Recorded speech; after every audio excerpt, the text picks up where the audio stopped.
तो first of all जब first part को आप करते हैं तो आपने बोला क्या करेंगे, पहले हम A D equal to B C लिख देते हैं, बिल्कुल लिख दिया A D equal to B सी।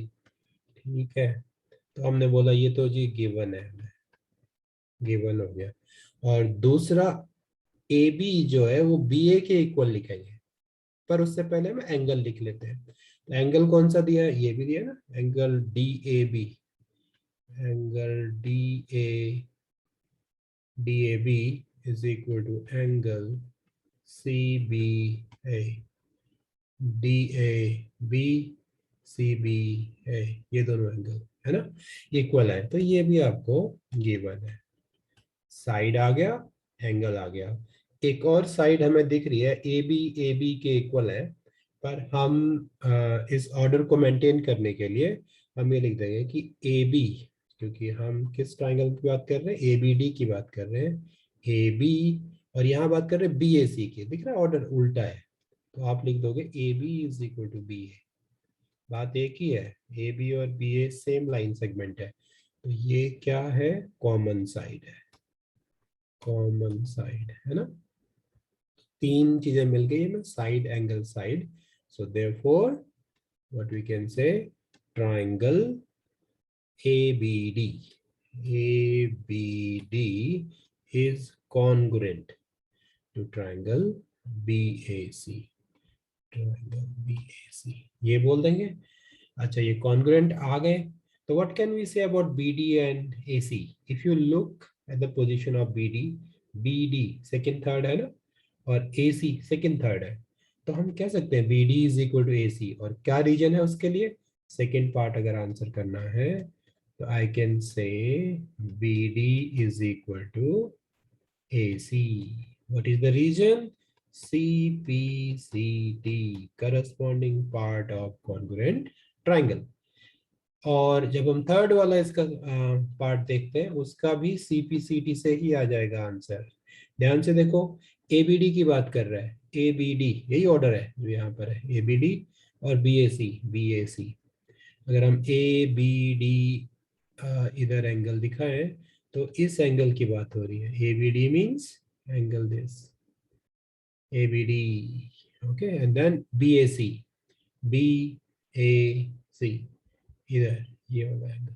ये दोनों एंगल दिखने में भी सेम दिख रहे हैं ना, और CPCT से भी ये इक्वल आ गए, तो इसको भी हम थर्ड वाले को भी लिख देंगे कि angle ABD is equal to angle BAC, हमारा रीजन है CPCT।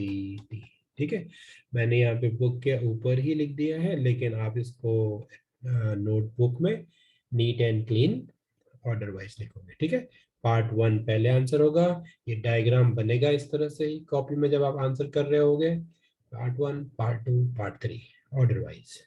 तो ये वाला क्वेश्चन नंबर 2 हमने कर लिया है। ठीक है, अच्छे से समझ भी आ गया होगा।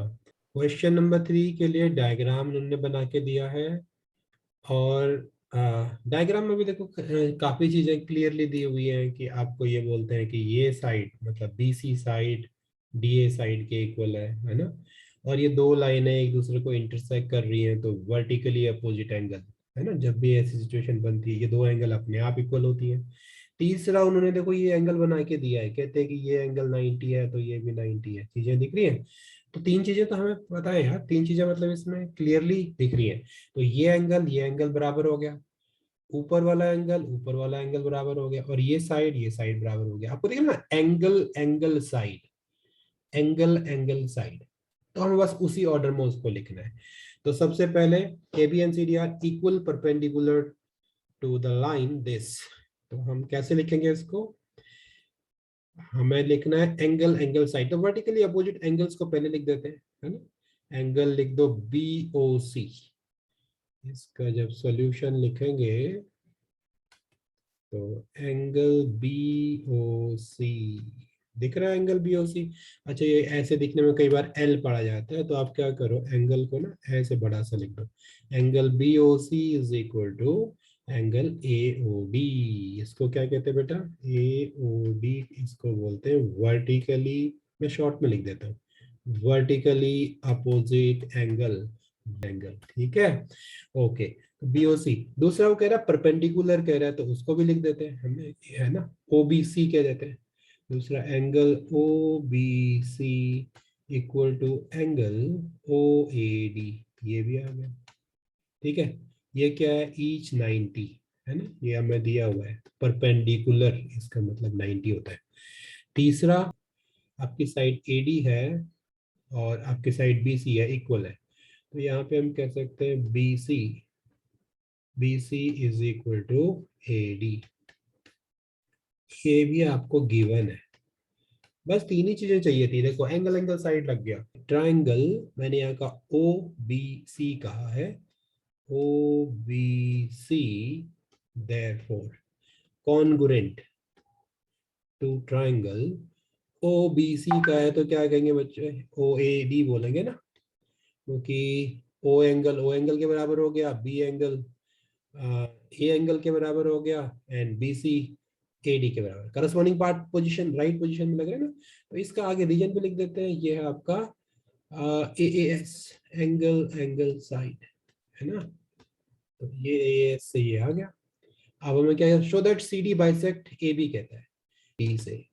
तो आपने कोई भी कॉन्ग्रुएंस की जो थ्योरम या एक्सियम लगा के ट्राइंगल को कॉन्ग्रुएंट दिखा देना है, और कॉन्ग्रुएंट दिखा के सीपीसीटी से जो प्रूव करना है वो कर लेना है। तो यहाँ हमारे पास ओसी इक्वल टू ओडी आ गया, तो लिख सकते हैं therefore C D bisect A B, and C D bisects A B, so that CD bisect AB। अच्छा, CD bisect AB का मतलब आपको BO is equal to AO दिखाना पड़ेगा, AB को बाइसेक्ट करता है। हमने ये दिखा दिया कि AB bisect CD, ये भी ठीक है, पर ये पूछा नहीं है, तो हम क्या कहेंगे, ये लिखने की जगह OC is equal to OD लिखने के बजाय हम क्या लिखेंगे, AB को बाइसेक्ट करता है ये दिखाना है। तो आप OB is equal to OA ऐसा लिख दो, OB is equal to OA, ठीक है ना। OB इक्वल टू OA मतलब CD बाइसेक्ट AB। ये जो लाइन CD है, इसको दो इक्वल पार्ट में डिवाइड करती है, ये वाली साइड और ये वाली साइड इक्वल है, ठीक है। तो ये काफी आसानी से प्रूव हो जाता है। तो क्वेश्चन नंबर 5 देखते हैं। यहाँ पे लाइन L इस एंगल को बाइसेक्ट कर रही है, तो जो जो इन्फॉर्मेशन दी है क्वेश्चन में उसको सबसे पहले हम नोट कर लेते हैं। ये लाइन L है, एंगल ए को बाइसेक्ट कर रही है, तो मतलब इतना पार्ट और इतना पार्ट एंगल का इक्वल है, दोनों एंगल इक्वल दिख भी रहे। और दूसरा उसने बोला है कि PP and BQ are perpendicular। perpendicular means this 90 degree, they have shown it clearly, है ना, ये दोनों 90 डिग्री एंगल बनाते हैं। And show that APB and AQB are congruent। APB AQB, अगर हम ध्यान से देखें AB दोनों, ये वाला साइड ना, AB साइड दोनों ही ट्राइंगल्स में कॉमन है। तो angle angle side, angle angle side से कॉन्ग्रुएंट है, बस हम इसको लिख देंगे। तो इसका जो पार्ट 1 हमने स्टार्ट किया, हम क्या लिखेंगे, first of all this angle, angle APB, angle APB is equal to angle AQB, दिख रहा है, angle AQB, y each 90, it's given in the question। Angle हो गया। दूसरा एक और एंगल दिया है आपको, एंगल PAB, बाइसेक्टर था ना वो, angle PAB is equal to angle QAB। इस छोटे एंगल की बात कर रहे हैं, ये दोनों एंगल बराबर है, ये भी आपको गिवन है, दो एंगल आ गए। थर्ड, आपकी जो साइड ए बी है, A B is equal to A B, why this is common. देखो यहाँ पे ना ए बी फर्स्ट थर्ड और ए बी फर्स्ट थर्ड है, इसलिए हमने A B equal to A B लिखा है, क्योंकि उसी ऑर्डर में वो करस्पॉन्डिंग पार्ट बना रहा है ना। तो जब ये दो तीनों चीजें आ गई हैं, तो एंगल एंगल साइड से हम क्या कहेंगे, देखो triangle APB is congruent triangle AQB, right। तो फर्स्ट पार्ट हो गया। सेकंड में BP is equal to B Q और B is equidistance from the arms of angle ए।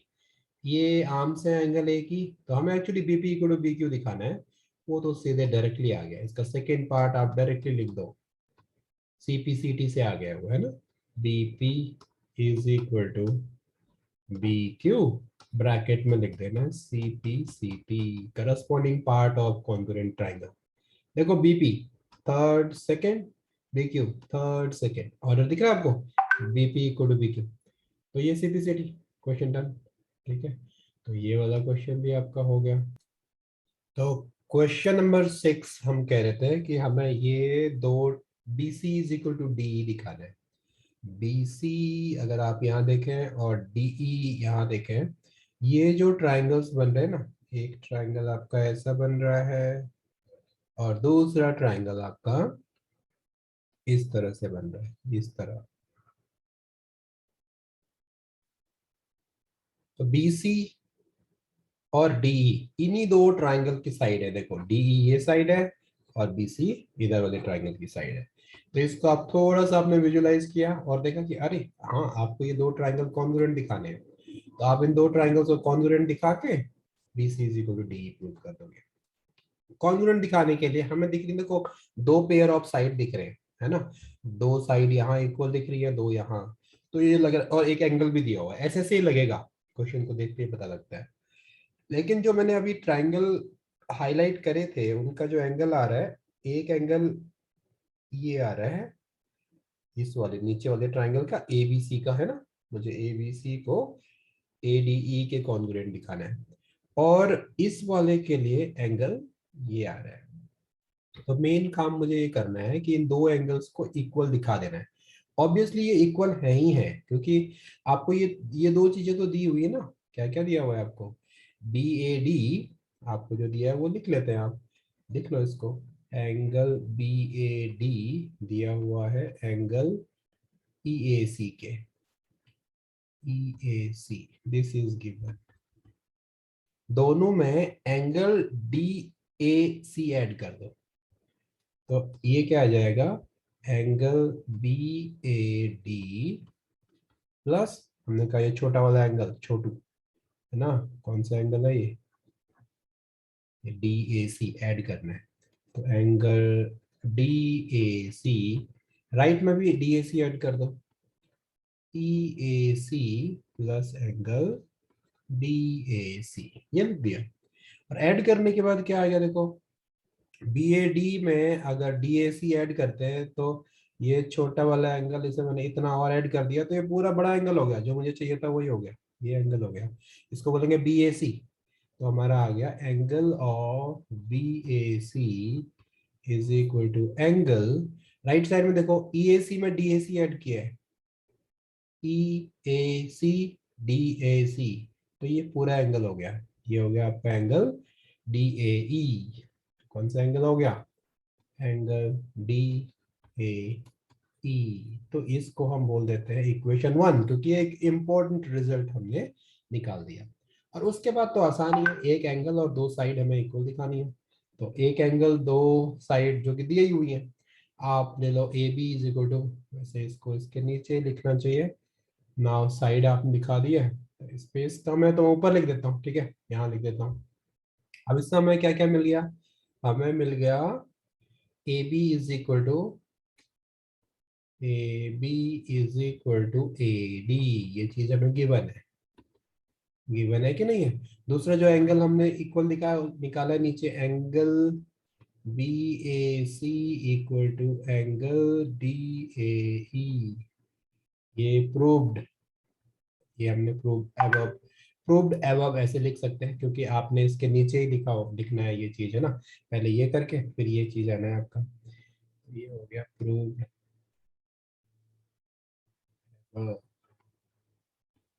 तो ये दोनों एंगल हमने प्रूव कर दिए कॉन्वेंट, मतलब इक्वल प्रूव कर दिए। और थर्ड चीज साइड है, साइड ए सी जो है that is given is equal to, दो लाइनें बना के दिए ना, A C is equal to A ई।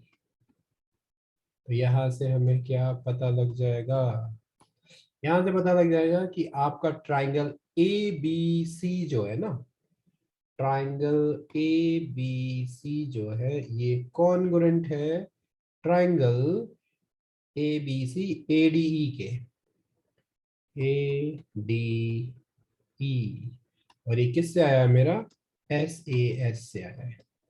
अगर ये कॉन्ग्रुएंट आ गए हैं तो B C is equal to D तो सीधे आ जाएगा, यहां तक हो गया। तो आप B C is equal to D bracket C P C D से कर दो, B C is equal to D E bracket में लिख दो सी पी सी डी, है ना। ये प्रूव हो गया। देखो B C second third, D second third है ना, करस्पॉन्डिंग पार्ट है दोनों ट्राइंगल्स के, तो ये इक्वल होते हैं कि नहीं होते। So we are done.